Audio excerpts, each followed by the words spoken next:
Good day mga kaihaw, while walking. Ngayon naman, pag-usapan natin ang isang kwento sa Bible, isa sa synoptic gospel ng Bible na matatagpuan sa Matthew, Mark at Luke. Ang istorya ng The Rich Man Ruler o ang binatang mayaman. Isang araw, may isang binata na lumapit sa Panginoong Hesus at nagtanong, "Guro, ano po ba ang mabuting kong gawin upang makamit ko ang buhay na walang hanggan?"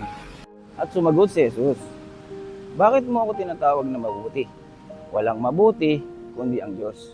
At sinabi ng Panginoong Jesus, kung nais mo na makamit ang buhay na walang hanggan, sundin mo yung mga utos, huwag kang papatay, huwag kang mangangalunya, huwag kang magnanakaw, huwag kang magsisinungaling, mahalin mo ang iyong mga magulang, mahalin mo ang iyong kapwa. At sumagot yung binata. Sabi ng binata, "Mula nung pagkabata ko po, nagawa ko na yung mga bagay na yan." Kung ganon, sabi ng Panginoong Sus, ibenta mo ang iyong mga ari-arian, pagbili mo, at ipamigay sa mahihirap yung mga pinagbilan o yung mga pera.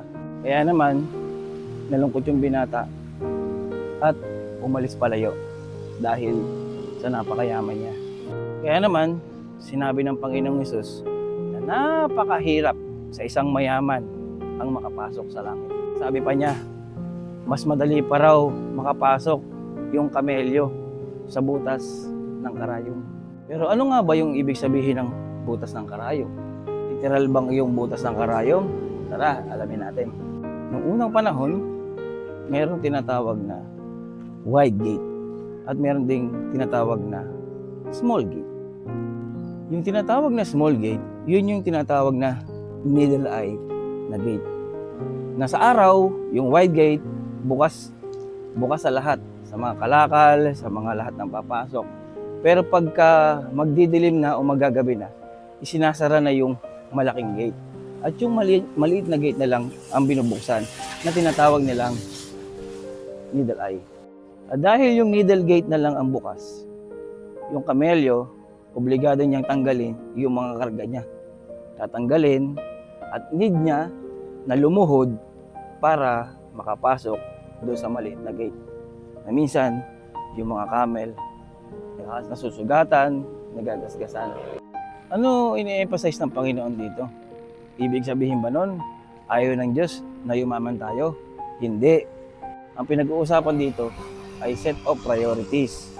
Kung yung riches natin o yung kayamanan natin ay makakahadlang sa pagsunod natin sa Panginoon, doon tayo magkakaroon ng problema. Dahil sinabi nga ng Panginoon, gaya ng una niyang binigay na utos, nagsisimbol yun ng works Pero hindi binigay ng Panginoon yung apat na unang utos, which is yung pagkakaroon ng relasyon sa Kanya. Sabihin lang nun, walang mabuting gawa para makamit mo ang buhay ng walang hanggan, kundi ang pagsunod sa Panginoon. Pero sa huli, mayroong verse doon na ibinigay ang Lord. Sabi doon, napaka-imposible sa tao. Pero sa Panginoong Diyos, walang imposible. Ano ibig sabihin nun? Hindi kayang iligtas ng tao ang kanyang sarili para magkaroon ng buhay na walang hanggan. Pero ang Diyos, magagawa niya yun. Siya lang ang daan, katotohanan at ang buhay. Walang makakarating sa Ama, kundi sa pamamagitan ng Panginoong Hesus. Kaya naman mga kapatid, kung hindi mo pa tinatanggap ang Panginoong Hesus bilang iyong Diyos at tagapagligtas, siguro kaya mo na panood o narinig yung video na ito. Oras na para tanggapin mo siya.